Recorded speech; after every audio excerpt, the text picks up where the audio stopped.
Welcome in, everybody. I'm Reed Cowan. So get ready to hear this a lot today. We are in the final stretch of election season. So in the presidential election, candidates Kamala Harris and Donald Trump, they're out there making closing arguments. Get this. You see them in line right there. More than 78 million Americans have already cast their ballots during early voting. Millions more are expected to do what you're seeing right there, and that is to show up one at a time, face to face, to vote today and tomorrow. Now, where are we? Still anybody's race. The latest CBS News polls show razor-thin margins in Michigan, Pennsylvania, and Wisconsin. Same situation out west in Arizona, also in the state of Georgia, Nevada, and North Carolina. Look at those razor-thin margins. These states will likely decide the results of the presidential elections. Vice President Kamala Harris and former President Donald Trump are fighting for those 10 electoral votes at stake in Wisconsin, where more than 1 million early voters have already cast their ballots so far. CBS News national correspondent Janet Shamlian is live for us in Milwaukee. Janet, how are officials preparing for this huge number of voters that are expected to show up today? So, Reed, this is all about protecting not just the poll workers, but the voters as well. There will be 3,611 polling places in the state of Wisconsin tomorrow, 42 counting centers. And volunteers in each of those facilities have taken training. In addition, authorities have made arrangements with law enforcement. Should anything arise, there's extra security, some bulletproof glass, panic buttons in some facilities. Authorities are asking people if they suspect any wrongdoing to call their local county clerk's office. And Reed, what they're telling me is that the biggest issue so far has been misinformation and disinformation. And what they've been doing to combat that is, as they find these instances, they have been putting out corrected information online. So obviously, we're seeing the misinformation and disinformation being thrown at these high-stakes states. What makes Wisconsin such a unique battleground state?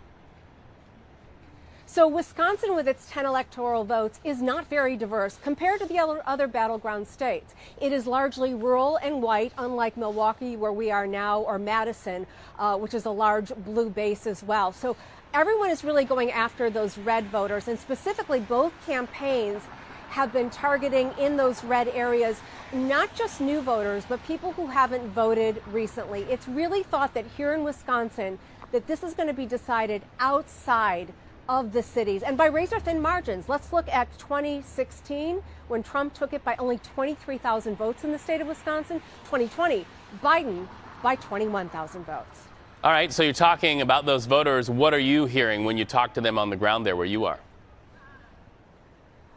Fatigue, frustration, ready for it to be over. I talked to people going to the Milwaukee Bucks game the other night, and they were just really excited that they were doing something pleasurable that night, going to a sports game, and just really ready for this to be over, and also concerned about when the results here in Wisconsin would come in. We're already hearing cautionary guidance from election officials that it may be into Wednesday before we have results here, Reed.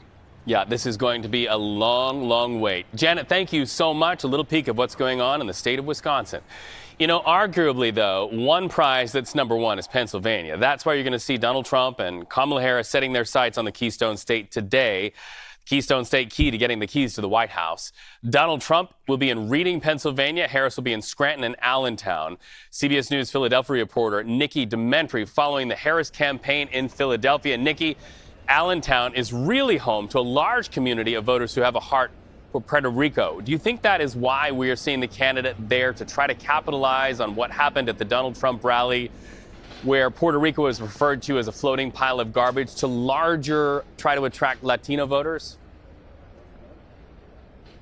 Reed, first and foremost, thanks so much for having us this afternoon. There's a lot going on here in the state of Pennsylvania, as you mentioned. Kamala Harris is going to spend her day crisscrossing the state. You mentioned that she will be in Allentown. In terms of the Latino vote, she says, in a press release, I should say, from her campaign, says that event is another way so they can mobilize that Latino vote. They're going to be having concerts and speakers, including from rapper Fat Joe, who we've seen Fat Joe, have roundtables with Kamala Harris before. Now, this is all coming after you talked about those comments that were made at the Madison Square Garden rally for Donald Trump. Donald Trump was actually in Allentown himself last week, just about a week ago, and he focused much of that rally also on the Latina vote, although he did not comment specifically on those comments made. All right, so we understand that Kamala Harris is wrapping up her day in Pittsburgh, also in Philadelphia. Why and there? What's her strategy? Yeah. Right now, these two cities are key to winning this election. That is what both campaigns really feel like that's going on. I want you to take a look because there's a lot going on here in Philadelphia itself. They're doing security sweeps, and this event came through really quickly itself. I want to talk about, it's not just the city that is key for these campaigns, but also the collar counties. Harris is set to be in Pittsburgh during the early afternoon. Then she's going to hop on a plane and come here to Philadelphia early in the evening to end election eve here in the city of brotherly love. Now, both of these events are going to have a lot of star power here. Talking about between just the two, we're going to see Katy Perry, Oprah, Lady Gaga, all here for Kamala Harris. Now, I was just talking with the commissioner of elections here in the city of Philadelphia. He was telling me he thinks it's going to be a really historic day here tomorrow. Not just weather, because it's supposed to be very warm out here tomorrow, Reed, but also just the turnout as well. And we talked about, will an event like this make a difference? He said time will tell. You're taking a live look right now on Spring Garden Street. That's going to be the entrance for folks to come in. Gates don't open until 4 this afternoon. There's already a line out here. We started seeing people come just around noon so they could try to get the best spot inside once those gates open this evening.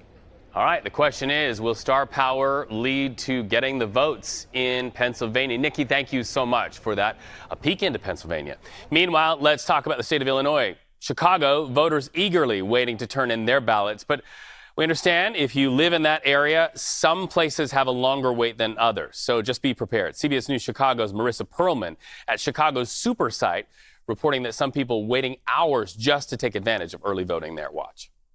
Today is the last day for early voting across the city of Chicago's 50-ward super sites. And here in the Loop, it has been a busy morning at the city of Chicago's super site. While turnout has been strong citywide, it's still lagging behind 2020's numbers. So far, more than 454,000 ballots have been received by the city's Board of Elections, both from early voting and vote by mail. But that's actually a few 100,000 votes less than this point in the 2020 election. Nearly 550,000 pre-election day ballots have been cast across the Cook County suburbs. A line around the block this morning before doors opened at the Chicago super site here. We spoke with the first people in line. They got here about an hour and a half before the doors even opened. Lines were long over the weekend here, too, some waiting up to 3 hours to take advantage of that early voting window. The Chicago Board of Elections says some early voting sites are seeing higher foot traffic since they're closer to public transit. We spoke with one voter who will be casting her ballot in her first presidential election. She was first in line here and studied up last night to make sure she was prepared to cast her vote. Sometimes it might feel like our voices don't matter, or in this elections, it is a very tense environment. But even if you get out there and just make a stand. The Board of Elections says safety and security is very much on the minds of voters as we head into Election Day. The Cook County Sheriff's Office will be staffing up, putting extra police officers at polling places across the city. Reporting at Chicago's super site, I'm Marissa Perlman. Back to you. From that, let's talk about voters in Florida. CBS News Miami reporter Morgan Rynor reports that when you break down the numbers by party, one party shows significantly higher turnout at the polls in that state. Here's that. Historically, Miami-Dade County has been a blue county, but in recent elections, there has been a reddening trend. And what we are seeing with now the end of early voting is that trend has been exemplified. Here in Miami-Dade County, there have been about 870,000 people that had voted. In that, when you break it down by party, there have been 33,000 more Republicans than Democrats that have voted. Now, we spoke to the Democratic Party throughout the week, and they kept saying they hoped that would even out by the end of the week because the Republican Party was really emphasizing voting early in person, whereas the Democrats are really emphasizing voting by mail. But that tightening of the gap did not happen happen in the way that they wanted to. Now, in Broward County, just north of Miami-Dade County, Democrats do have that stronghold still. There have been about 150,000 more Democrats that have voted than Republican. Now, when you look at statewide in Florida right now, the latest numbers from the state indicate that Republicans are voting more than Democrats. About 8 million people have voted so far. And again, when you break it down by party, about 800,000 more Republicans have voted than Democrats. As we head into Election Day tomorrow, the supervisor of elections here really says to think of it as the last day to vote. So she says to expect long lines throughout South Florida. In Miami-Dade, Morgan Rynor, CBS News. So, differences between neighbors could be the theme, only this time it is Broward and Miami-Dade neighbors who are doing things a little differently. We'll be watching. Be sure to stay with CBS News for exit polling, real-time results and analysis all day from all over the United States on Election Day. Special coverage starts at 4 p.m. Eastern right here on CBS News 24/7.